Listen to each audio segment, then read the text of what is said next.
Hey folks, welcome to another episode of Playing in Traffic. And guess what this time of year is?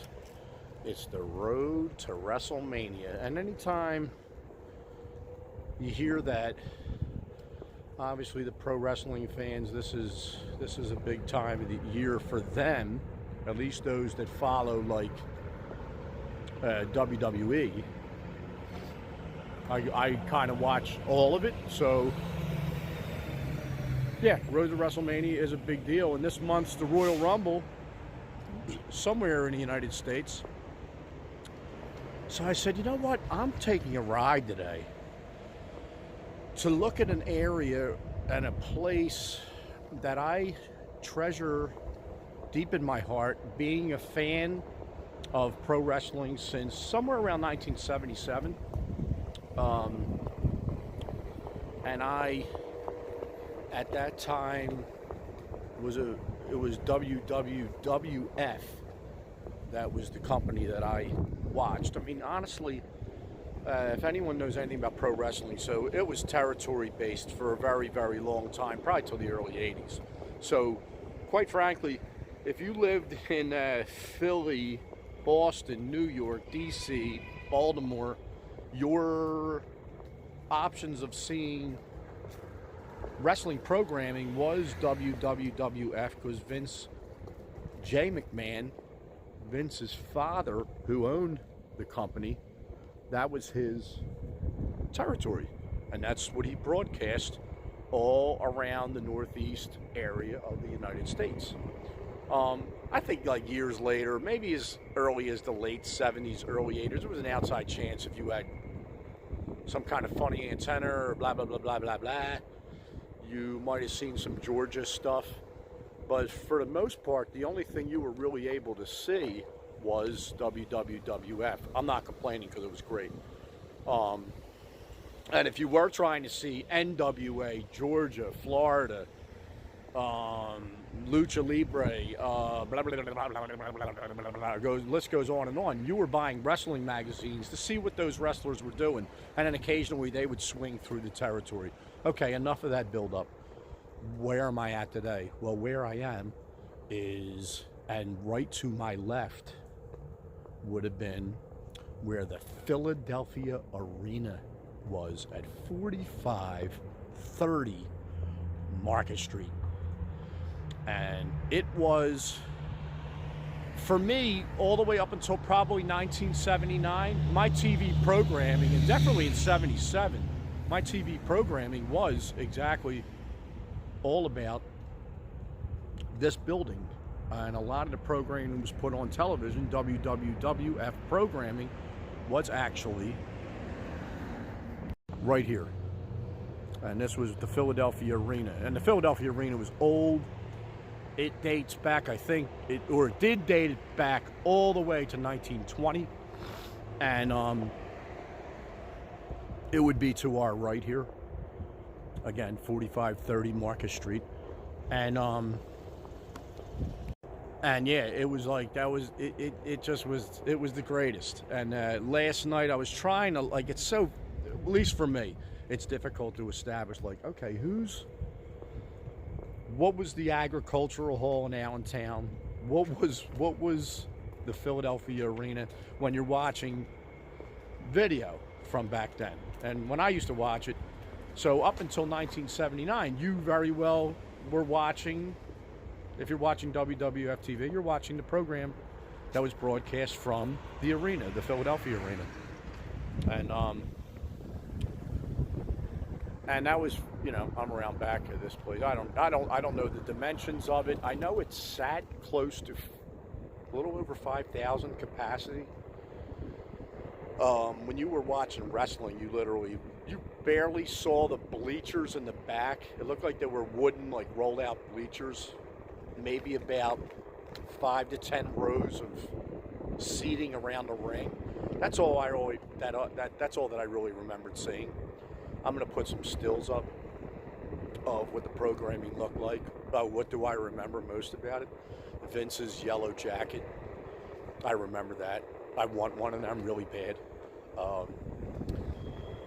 whoever was doing color commentary with Vince, Bruno Sammartino would have been one of those people. Here goes the playing in traffic part where we're on 45th Street. Sorry, it's 45th, probably 46th. Scoot up here.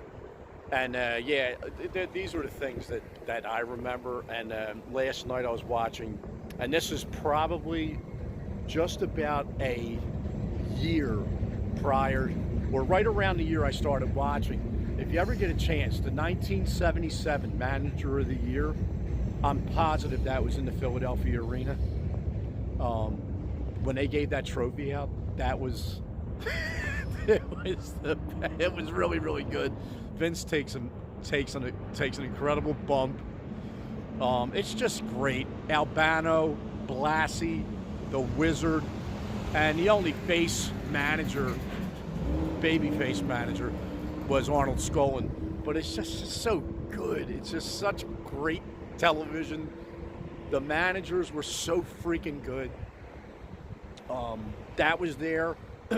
Also, my understanding is the infamous, excuse me, the infamous clip of Gorilla Monsoon's little situation with Muhammad Ali was also at the Philadelphia Arena. We getting the green light? We are.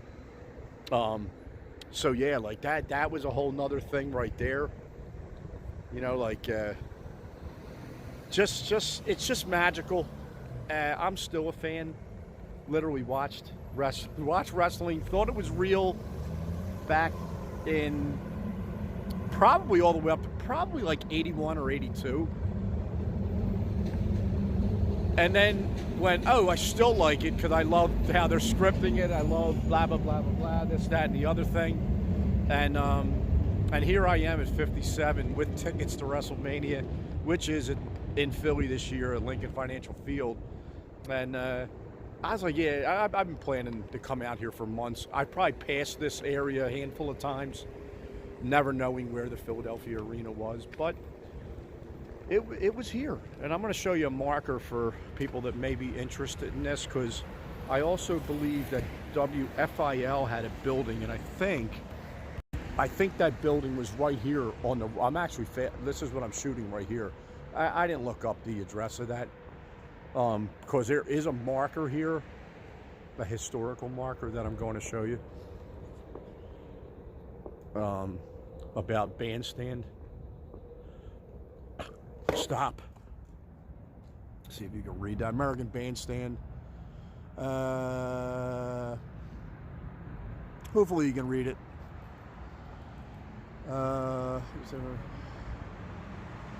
So it was broadcast from this building here. As a side note, wow. So I don't know. Does that thing have something to do with it? I don't know.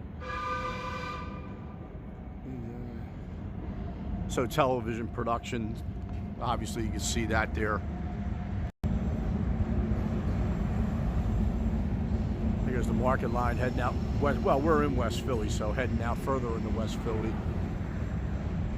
They just had an incident on that train. Not on a train station, probably right around here.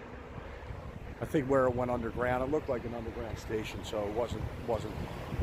It looked that way to me. I heard it was around 40th, so we're at 45th right now. But they had an incident where a guy looked like he was getting bullied, just threw a heavy left hook to a guy that was giving him the business,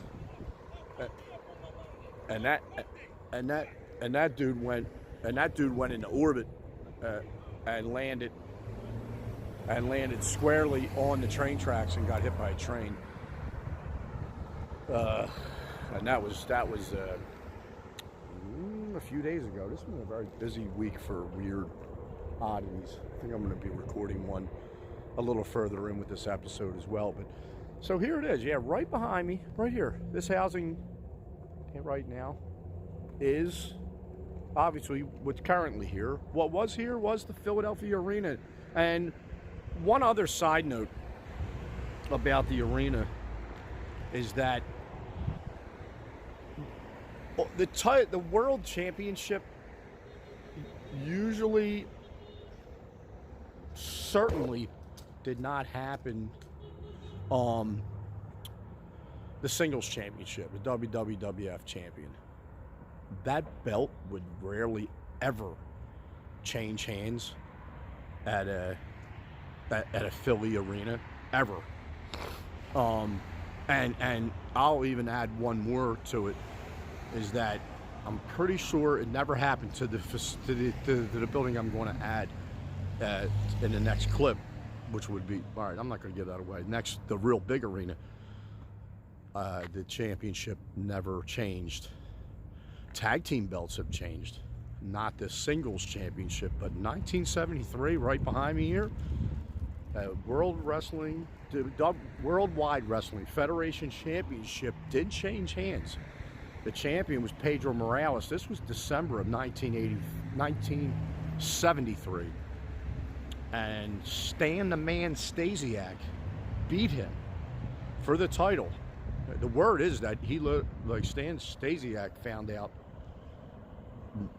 in the locker room prior to going to the ring that he was actually going to be the winner of that match.